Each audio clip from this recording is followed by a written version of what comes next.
오늘은 가수 얘기를 좀 할까요? 가수 얘기하니까 딱 생각나는 가수가 있으신가요? 어떤 가수가 생각이 나시나요? 제가 지금 이제 여러분들에게 알려드리려고 하는 가수는 아마 잘 모르실 수 있어요. 근데 아마 들어는 봐주셨을 거예요. 요즘에 하도 이제 유명하고 또 가끔씩 이제 기사에서도 나오는 가수들이 있는데, 트로트 얘기를 하면 좋겠지만 제가 잘 트로트를 모르고 가요를 잘 모르는데, 이 팀에 대해서는 요즘에 하도 이제 여러 이야기들을 좀 듣고 있어서 잠깐 좀 생각을 해보게 됐습니다. 이제 여기서는 보통 BTS라고 이야기를 하고 방탄소년단이라고 우리나라에서 이렇게 불립니다. 옛날에 제가 몇 년 전에 그 방탄소년단을 좋아했던 한 이제 어린 친구가 계속 그걸 되게 좋아하기 때문에 그 놀리는 마음으로 방탄복이라고 제가 이렇게 놀리기도 했는데, 되게 싫어하더라고요, 그거에 대해서, 그때 그 친구를. 근데 이 BTS라고 하는 이 방탄소년단이 좀 되게 독특해요. 그러니까 노래를 부르는, 어떻게 본다면 그냥 아이돌, 우리가 잘 아는 그냥 TV에 나오는 여러 소년 소녀의 그 아이돌 그룹과 비슷해 보이는데, 좀 독특한 거는 뭐냐면 이들 좋아하는 팬들, 보통 이제 팬덤이라고 얘기하는데 그 문화가 굉장히 독특해요. 그래서 전 세계적으로 그게 좀 굉장한 이슈가 되어져 있고, 우리나라에서는 그거를 기사로 많이 나오지 않지만 좀 독특해서 또 그걸 가만히 듣다 보니까, 야, 이게 우리의 모습하고 좀 비슷한 것도 있고 또 다른 것도 있지만 한번 생각해 볼 만하겠다 싶어 같이 좀 나누고자 합니다. 보통은 이제 아이돌 가수가 되기 위해서, 특히나 이제 어린 친구들 가수가 되기 위해서는 어떤 소속사에, 기획사에 들어가죠. 거기서 이제 뽑아서 어려서 또 훈련을 시키거나 하는데, 보통은 큰 기획사에 들어가는 게 좋을까요? 작은 기획사에 들어가는 게 좋을까요? 큰 기획사에 들어가서 큰 기획사의 대표나 누구의 눈에 들어서 거기 들어가면 훈련을 받고 이제 그들이 기획한 팀에서 활동을 하게 되면 큰 인기를 얻어요. 근데 이 BTS는 큰 기획사에 있었던 팀이 아니어서 굉장히 이제 어떻게 본다면 작은 소속사에 들어가서 훈련을 받고 이제 거기에서 알려졌어요. 요즘에 큰 기획사들은 아예 이제 세계의 애들을 내보내려고, 자기 그룹들을 내보내려고 준비하고, 어려서부터 그래서 외국인 아이들도 거기에 포함을 시키고 언어도 훈련을 시키고 여러 가지 훈련시켜요. 근데 BTS는 그런 체계적인 것보다는 자기들이 그룹을 만들 때부터 SNS, 이제 뭐 페이스북이라든가 이런 데에 자기들의 모습을 올리기 시작했어요. 근데 보통은 그런 데 올리면 굉장히 멋있는 것, 잘하는 것을 올리잖아요. 근데 여기에는 뭐냐면 자기들의 굉장히 미숙한 모습들을 거기에 올리는 거예요.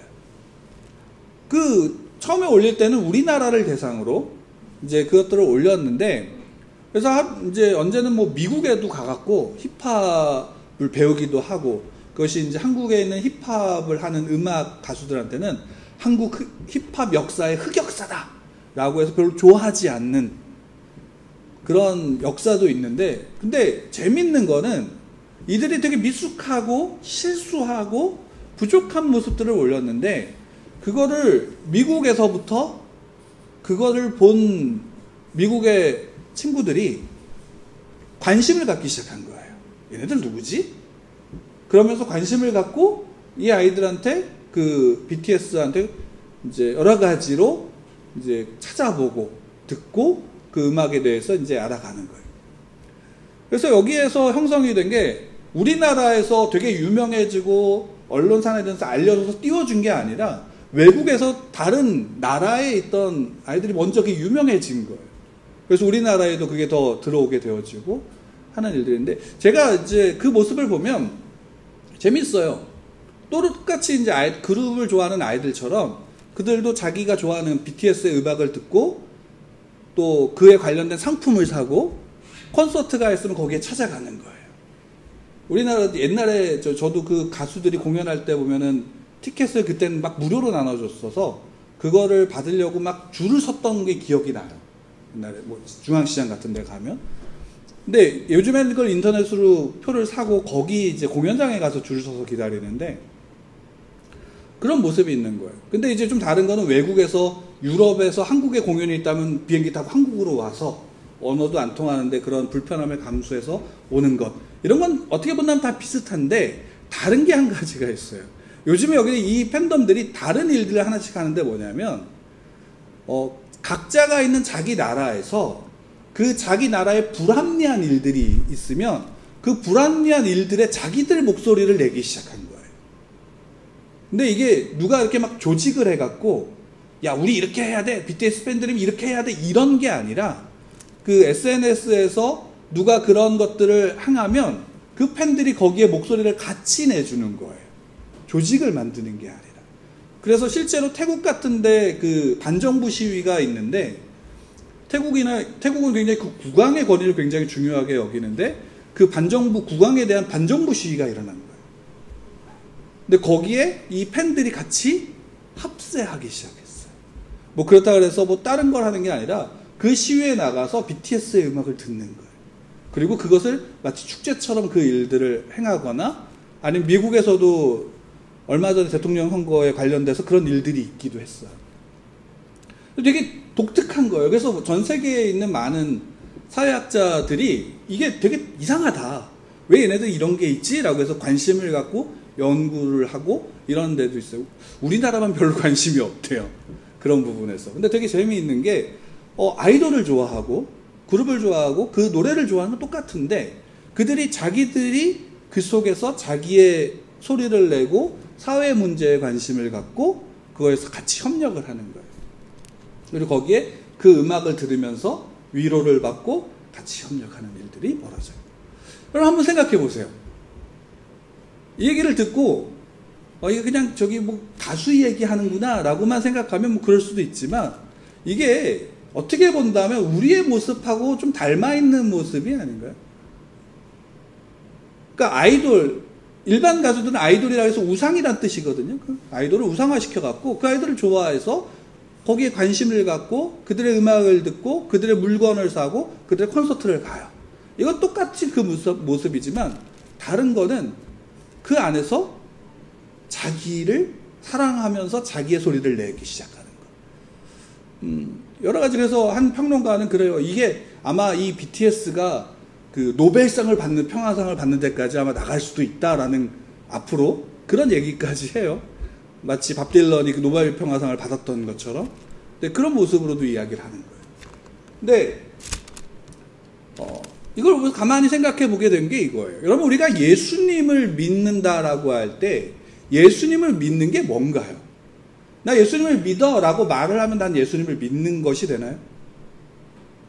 그리고 예수님을 믿는다라고 말하고 이야기하면 내가 예수님을 믿는 사람으로서 우리는 말할 수 있겠지만 정말 예수님 믿냐 안 믿냐는 어디서 나타날까요?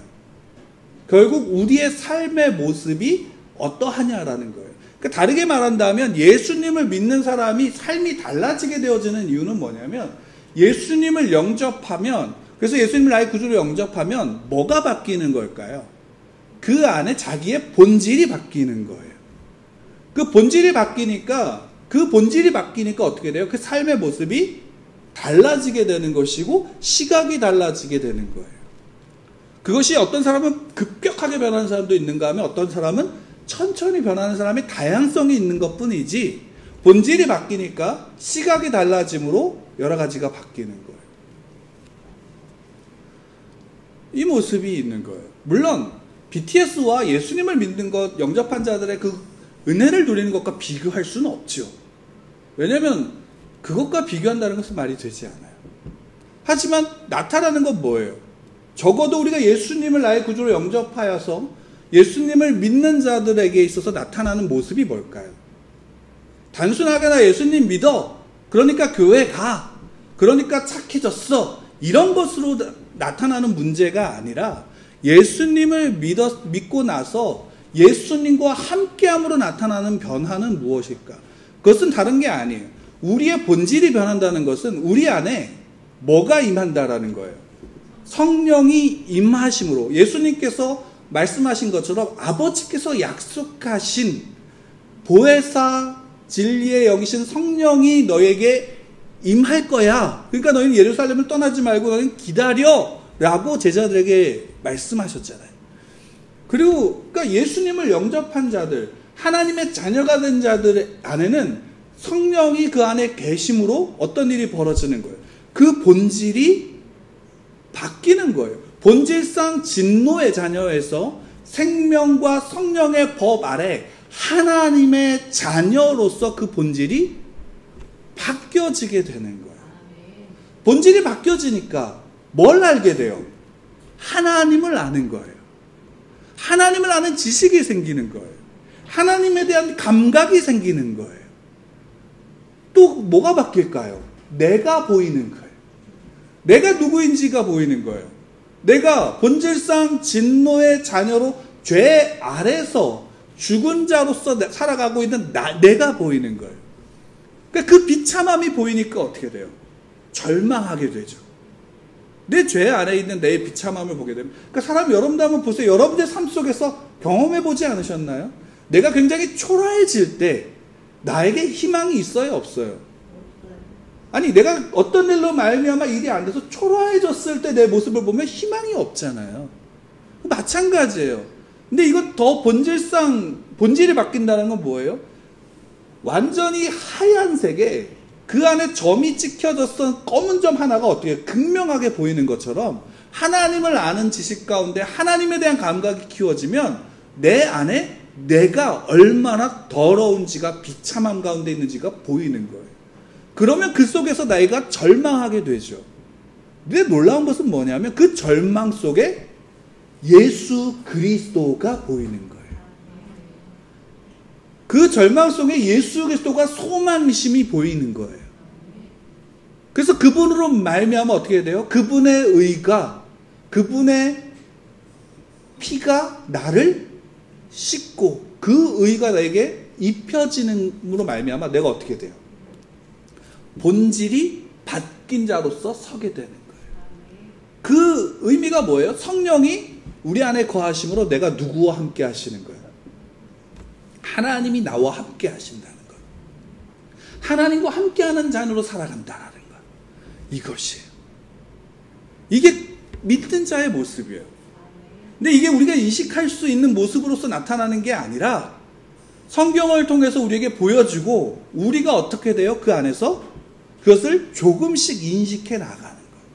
그게 한순간에 되어지느냐 아니냐가 아니라 그것이 점점 깊어지는 거죠. 제가 지난주에 어떤 일이 있었냐면 금요일 날 밤에 연락을 하나 받았어요. 문자를 하나 받았어요. 나중에 봤어요. 왔을 때는 못 보고, 왜냐면 그때 이제 금요일 날 밤에 와 있었는데 이제 기도하러 누가 오셔가지고 같이 이야기를 차를 마시며 이야기를 나누다가 못 봤어요. 좀 늦게 봤어요. 그러니까 거기에 어떤 메시지가 있었냐면 아빠 배가 아파요 라고 써 있었던. 근데 제가 그걸 깜빡하고 못 봤어요. 근데 얘기가 끝나고 나니까 너무 늦은 시간이 됐으니까 연락을 안 하고 다음날 이제 전화를 했어요. 전화를 했는데 할머니가 딱 받으시고 나서 할머니가 그 말을 대신 전해주는 거예요. 뭐라고 전해줬냐면 아빠는 나한테 1도 관심이 없어. 관심이 없대. 1도 관심이 없대요. 뭔가. 그러면서 덧붙이는 게 엄마는 나한테 관심이 많은데 아빠는 관심이 없대. 뭐지?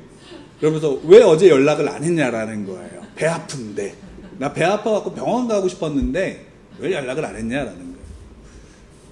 저는 솔직히 별로 대수롭게 여기진 않았어요. 왜냐면 자주 배가 아프다 그러고 조금 지나면 괜찮다고 하고 병원 갈래? 그러면 항상 그러다가 괜찮아지면 안 갈래라고 하니까. 근데 아침에 혹시 모르니까 전화를 해서 아직까지 배가 아프면 진짜 병원을 가야 되니까 전화를 했어요. 그러는 거예요. 그래서 여차여차해서 병원 갈래? 그럼 먼저 와야 돼. 그러니까 다 났어 오지 마. 그러고 전화를 이제 하는데 가만 이제 그 모습을 봤어요. 1도 관심이 없다. 그 생각을 하면서 이런 거예요. 아 이게 이 모습이구나 라는 생각을 했어요. 어떤 거냐, 아이가 아이의 수준에서 자기에게 관심이 있고 자기를 사랑한다라는 건 누구 수준으로 보는 거예요? 자기 수준으로 보는 거죠. 자기가 원하는 것, 자기가 바라고 자기가 필요할 때 그 받은 것으로. 그래서 그것이 채워지지 않으면 사랑하지 않는다고 얘기하는 거고 관심이 없다는 거예요. 그래서 저 아이는 가끔 그래요. 엄마가 사랑하는 거 알아? 안 돼요. 할머니가 사랑하는 거 알아? 안 돼요. 아빠가 사랑하는 거 알아? 모른대요. 뭐지? 장난감을 사줄 때 그 좋아했던 건 뭐였지? 뭐 이러면서 저는 스스로 생각하지만 관심이 없다는 거예요. 근데 뭐냐면 그 모든 것의 판단의 기준은 자기를 사랑하느냐라는 거예요. 근데 이게 가만히 생각해 보니까 이게 맞는 거예요. 뭐가 맞냐? 나를 사랑한다라는 것을 판단할 때 나에게 해주느냐? 나에게 무엇을 해주느냐로 판단해요. 근데 그 판단에 근거가 있는 거예요. 뭘까요? 뭐라고 생각하세요? 내게 뭐 해줬느냐? 그걸 좀 더 넘어서요. 아빠라는 거예요. 아빠라는 거, 아빠. 아빠인데, 아빠는 왜 나한테 이만큼의 관심을 안 줘? 아빠인데 내가 원하는 이만큼을 왜 안 해줘? 라는 거예요. 그러니까 이 아빠의 관계가 넘었으면 그거에 대한 관심이 있어요, 없어요? 없는 거예요. 내 자녀가 아이일 때 아이의 수준으로 그 사랑을 받아들이는 거예요. 아빠한테 내가 원하는, 난 지금 이런 문제가 있어. 근데 이런 사랑을 더 받고 싶어. 이런 관심을 받고 싶어. 이거를 갖고 싶어. 라는 것을 통해서 자기를 사랑하는 것을 표현하는 거예요. 나를 사랑한다라는 그 사실. 그게 뭐냐면 그 관계 속에서 형성이 된 거예요. 그걸 벗어나지 않아요. 그러니까 자녀들이 부모와의 관계 속에서 더 큰 상처를 받는 이유가 뭘까요? 그 관계에서 기대했던 게 무너지는 거예요. 근데 문제라기보다는 중요한 것은 뭘까요? 아이가 자기에 대해서 자기를 중심으로 그 사랑을 확인한다고 한다면 부모는 어떨까요? 부모는 그 아이를 위해서 사랑하는 마음으로 그때 그 아이에게 필요한 것, 중요한 것을 통해서 그 사랑을 표현하죠. 물론 죄송하지만 우리의 수준이 미숙하기에 그 사랑을 표현하는 게 미숙할 수밖에 없어요. 근데 재밌는 사실은 아이가 자라면서 부모는 뭘 봐요? 그 아이가 태어나는 순간을 기억해요? 안 기억해요? 기억하시죠? 그 아이가 태어나는 순간, 그것이 병원이든 어디에든 그 아이를 처음 본 순간, 다른 분들은 모르겠어요. 저는 머리에 그게 생생하거든요. 저는 처음 딱 봤을 때 되게 못생겼다. 근데 되게 감격하면서 그 모습을 봤어요. 그리고 집에 처음 와서 누워있는 그 모습, 사진으로도 있는데 그 모습을 보고 기억하고 있어요. 아이가 처음 뒤집은 순간 기억하세요? 안 하세요? 기억하시죠? 아이가 처음 뒤집어서 고개를 든 순간 기억하는 거예요. 기는 순간은. 그러다가 주춤거리면서 일어나는 순간, 엉덩이로 걸어다니는 순간은. 그래서 일어섰을 때의 모습은 어떠세요? 한 발자국 뗐을 때 엄마라고 또 아빠라고 처음 불렀을 때 어떠세요? 아이가 유치원에 가기 싫다고 떼를 쓰는 순간 기억하세요? 그리고 나서 어느 순간 보니까 이 아이가 지 혼자 차를 타고 있어.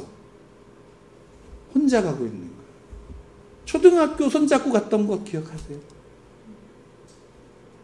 그리고 어느 순간 아이가 혼자 가기 시작해요. 근데 어느 순간 지나니까 맨날 엄마 껌딱지로 엄마 품에 있다가 또는 아빠가 있어야 된다가 어느 순간 되니까 얘가 혼자 있겠대요. 그래서 지 혼자 노는 법을 배워요. 또 어느 순간은 상종도 안 해. 그러더니 성인이 돼서 독립하고 결혼을 하고 그가 부모가 되는 모습들. 여러분 어떠세요? 그 모든 순간에 부모는 어떤가요?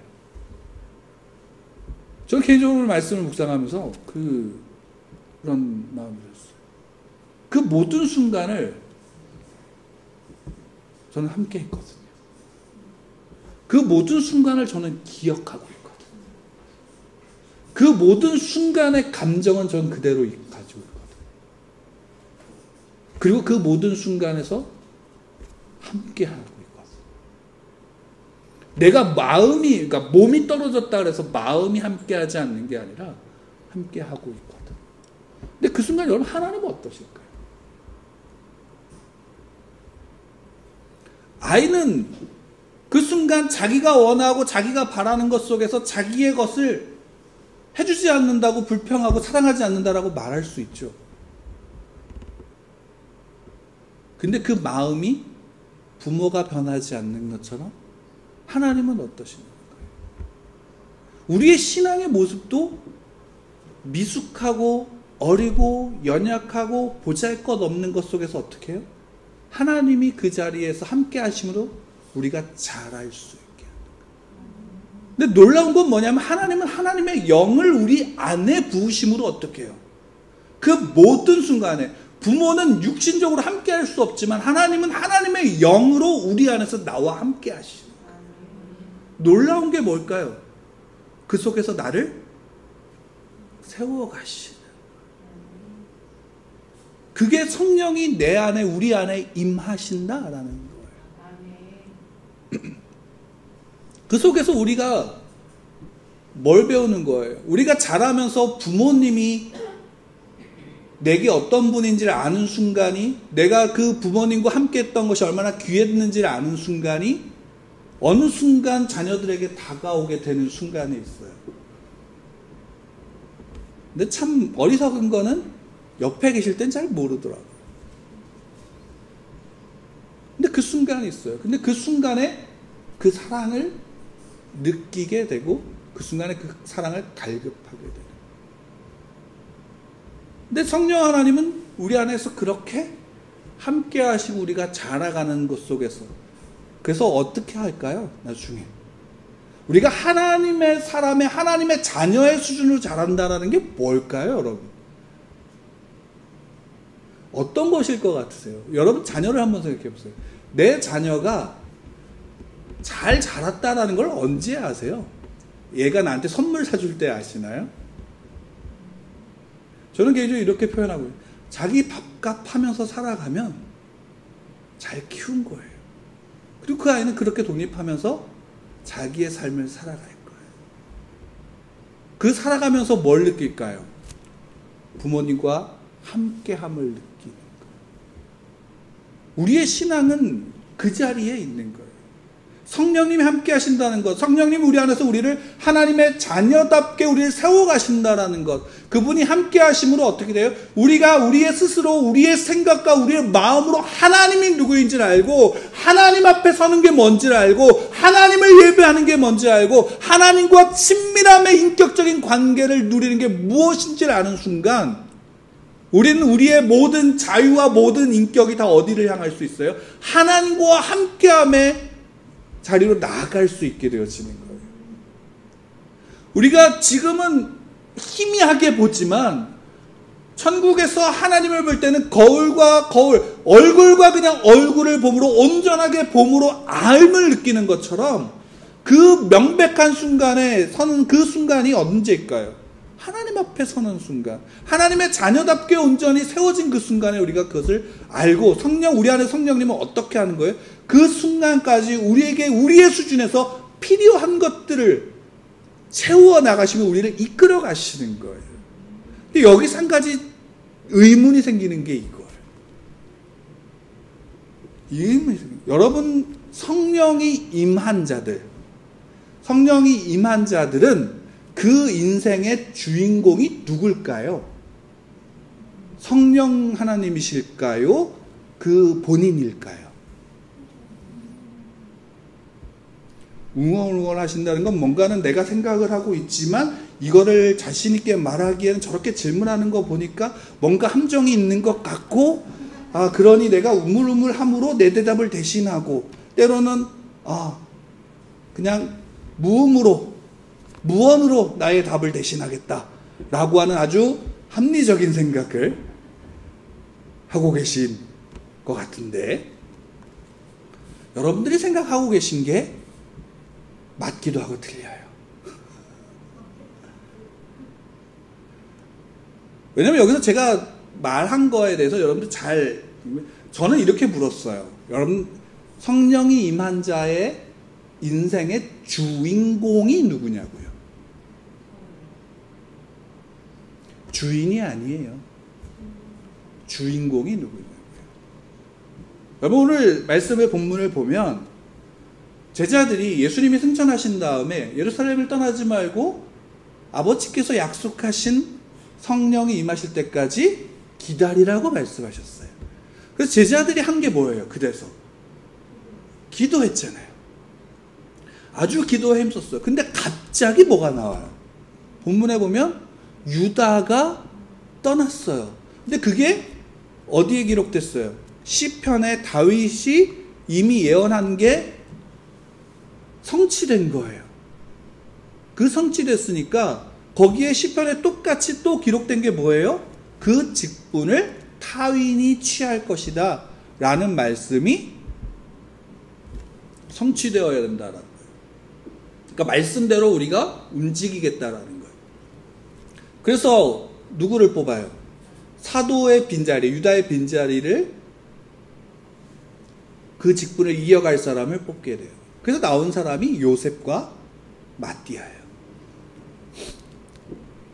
그 요셉이 누군지 마띠아가 누군지 나중에 이제 다시 나누고, 또 이 본문을 보면서 이제 12이라는 숫자에 굉장히 집중을 해서 이야기를 하는 경우도 있는데, 그것도 나중에 우리가 그 숫자의 의미가 중요한 숫자이니까 함께 보기도 하고, 오늘은 이제 그것과 달리 요셉과 마띠아가 나오는데 두 사람을 뽑아요. 추천을 받은 거예요. 근데 자격이 어떤 거냐면, 예수님이 요한의 그 침례를 받은 그 순간부터 마지막 승천할 때까지, 그리고 지금 이 자리에 있는 사람들이에요, 아니에요? 있는 사람들이겠죠. 그러니까 끝까지 있었던 사람 중에 두 사람을 뽑고 그 두 사람이 누가 합당한지를 선출해야 되는 거예요. 근데 어떤 방법으로 선출해요? 제비뽑기로 하고 있어요. 그러니까 이 제비를 뽑는다라는 건 전적으로 그 결과를 누구에게 맡긴다는 거예요? 하나님께 맡기는. 그게 구약의 전통적인 방법이에요. 여담으로 말한다면 저희도 나중에 이렇게 하고 싶어요. 뭔가 할 때. 왜냐면 이게 그러니까 좋은 사람이 뽑힐 수도 있고 아닐 수도 있어요. 근데 그 모든 것은 누구의 손에 있다라고 고백하는 거예요? 하나님의 손에 있다라는 것을 고백하는 거예요. 나중에 그것을 우리가 나눌 기회가 있겠지만, 어쨌든 두 사람이어서 결국 누가 뽑히냐면 마띠아가 뽑혀요. 근데 재밌는 사실은 그 다음에 마띠아가 사도의 한 명으로서 성경에 그 이름이 등장할까요? 안 할까요? 안 해요. 이게 되게 재밌지 않아요? 기껏 뽑았잖아요. 물론 그 당시에는 뭐 사도로서 여러 가지 일들을 했겠지만 성경에서는 그 다음에 그 이름이 나오지 않아요. 근데 더 재밌는 건 뭐냐면, 성경에서 사도들의 이름도 그렇게 많이 나오지 않아요. 사도행전 이후로 보면 오히려 이때 당시에 없었던 다른 사도의 이름이 더 많이 나와요. 그렇죠. 사도 바울이. 굳이 12명을 채운다는 게 무슨 의미가 있을까요? 어떤 면으로 본다면 굳이 채우지 않아도 베드로만 있어도 되지 않을까요? 왜? 성령이 임하여서 권능을 받잖아요. 우리가 소위 이제 일반적으로 생각하는 권능, 힘과 능력을 받아서 어떤 일이 벌어져요? 베드로가 한 번 설교하니까 몇 명이 회심해요? 3,000명이 회심하고요. 그 다음에 또 한 번 설교하니까 5,000명이 회심해요. 베드로만 있어도 충분하지 않아요? 그러니까 성령이 임해서 권능이 임했는데 혼자 다 할 수 있잖아요. 권능이 그 권능이라면.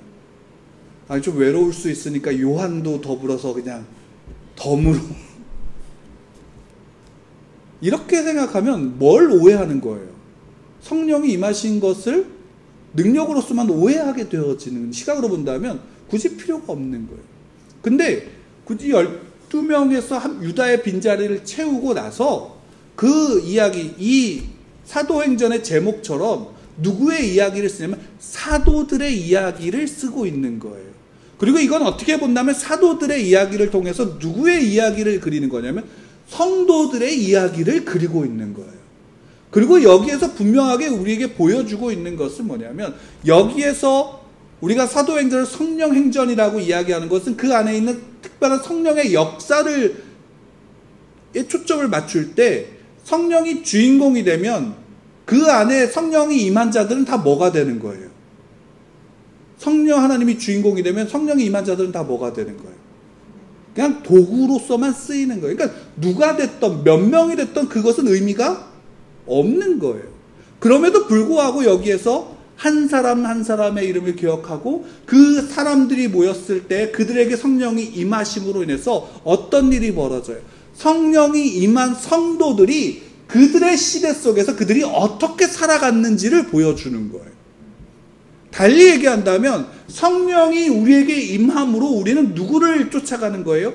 예수 그리스도가 그 제자들에게 가르쳐 주신 것처럼, 우리에게 성경을 통해서 보여주신 것처럼 그 말씀하신 그대로의 삶을 우리는 쫓아가는 거예요. 달리 표현하면 우리가 누구와 닮아가는 거예요? 그리스도를 닮아가는 거예요. 이 그리스도를 닮아가는 것 속에서 우리의 힘과 우리의 어떤 의지가 전혀 작동이 안 되는 게 아니라 성령 하나님이 우리 안에서 어떻게 하시는 거예요? 우리의 인격적인 모든 부분 안에서 그 자리로 나아갈 수 있도록 우리를 이끌어 주신다라는 거예요. 그러니까 우리가 성령 하나님이 우리 안에 임하심으로 우리는 누구를 알아요? 하나님을 알고, 하나님 앞에 우리가 어떻게 되냐면 우리의 전 인격적인 모든 것을 가지고 쓰는 거예요. 우리의 의지와 우리의 감정과 우리의 지성의 모든 것들이 그 앞에서 하나님 앞에 서게 돼요. 하나님은 우리를 그와 같이 보기를 원하시는 거예요.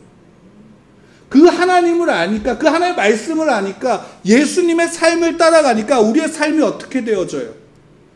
이 땅에서 본질상 진노의 자녀로서의 삶이 아니라 하나님의 자녀의 삶의 모습으로 한 발자국씩 나아가게 되어지는 거예요. 그 가장 기초적인 가장 작은 모습이 뭘까요? 성령이 임해서 하나님의 자녀가 된 자들에 있는 가장 작은 모습이 뭘까요? 예배 드리는 거예요. 그러니까 예배 드리는 게 단순하게 나 교회 가서 예배 드렸어, 그러니까 난 그리스도인이야, 이런 차원이 아니라 성령이 임하셨기에 우리의 본질이 예배 드릴 수 없는 자가 예배 드릴 수 있는 자리로 발걸음이 옮겨지게 되는 거예요. 그 예배 속에서 하나님을, 성령 하나님을 통해서 하나님을 더 알게 되어지고 예수님을 더 알게 되어지고 말씀을 더 알게 되어지면 우리의 발걸음이 어떻게 될까요? 그 다음에 사도들이 갔던 것과 같이 그 발걸음으로 나아갈 수 있게 되어지는 거예요. 내 삶의 문제와 내 삶의 어려움 속에 있는 게 아니라 하나님과 나와의 관계 속에서 내 안에 하나님이 함께 하신다라는 그 믿음으로써 우리가 나아갈 수 있게 되어지는 거예요.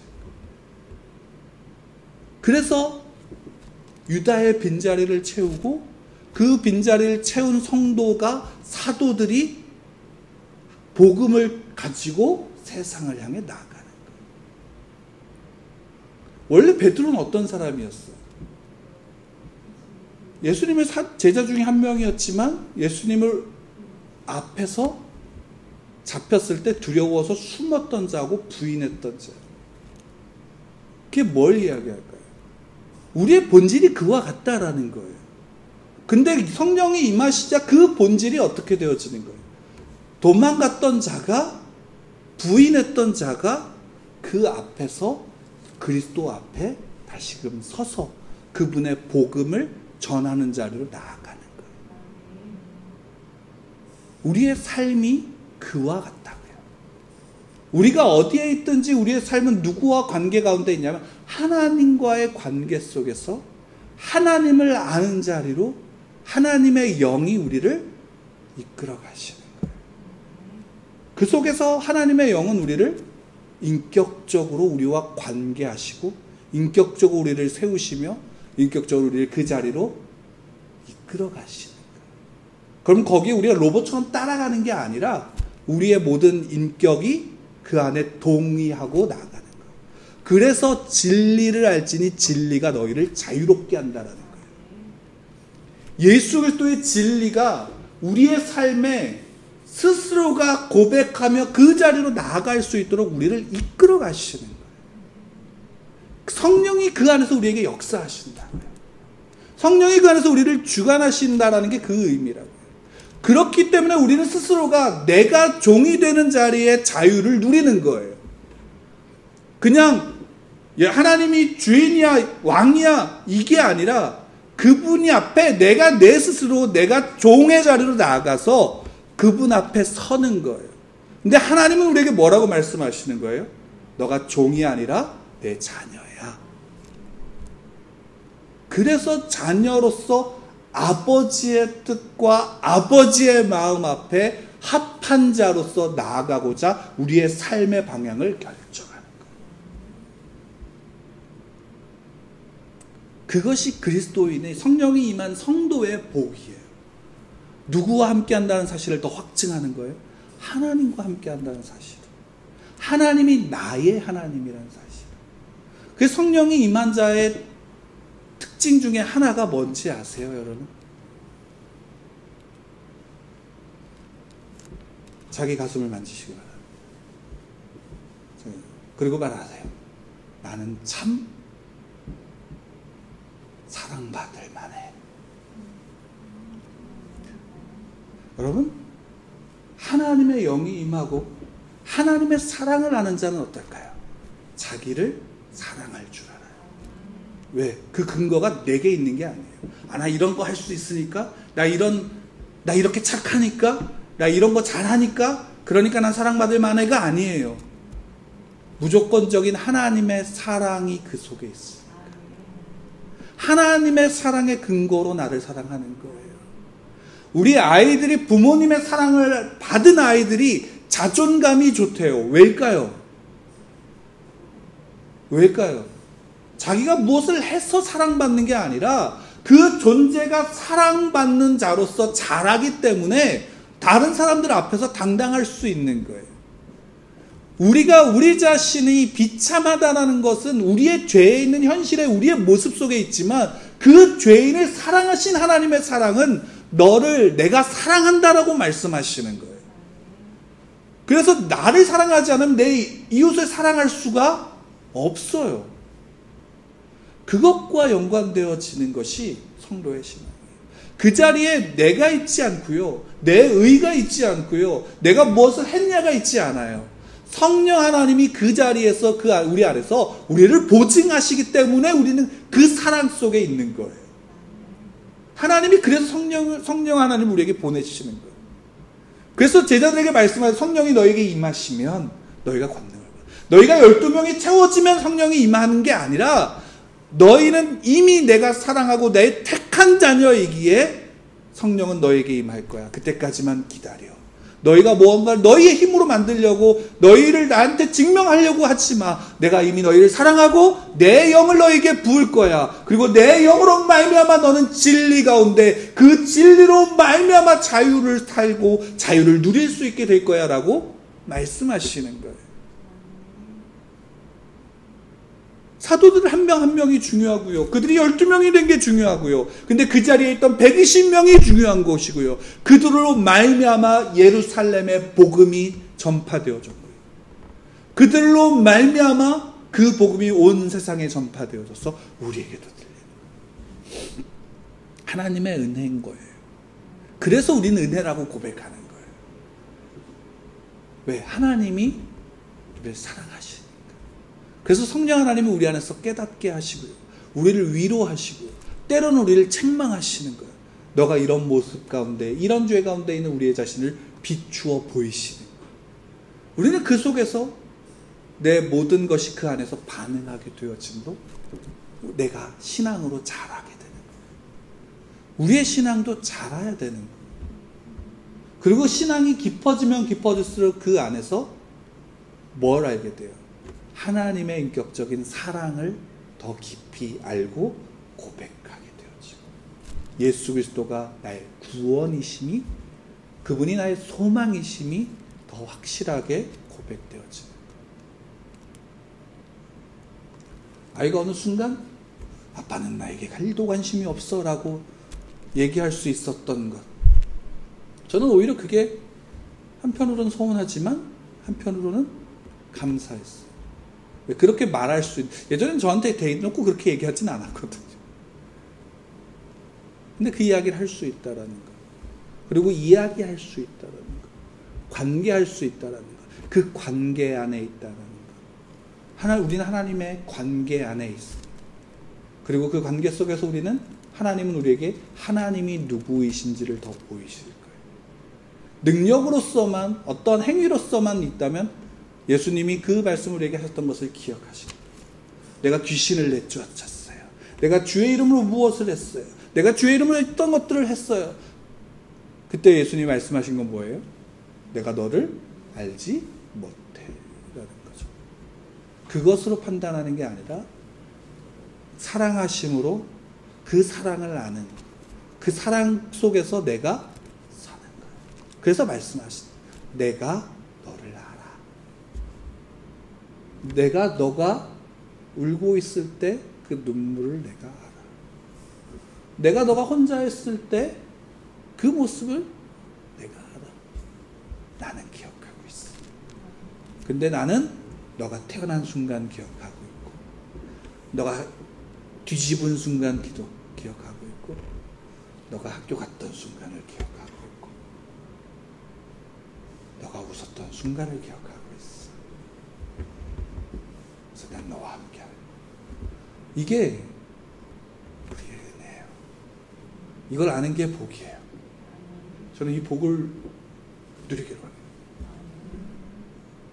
그 복을 누리면, 알게 되어지면 감격하게 되어지는 은혜.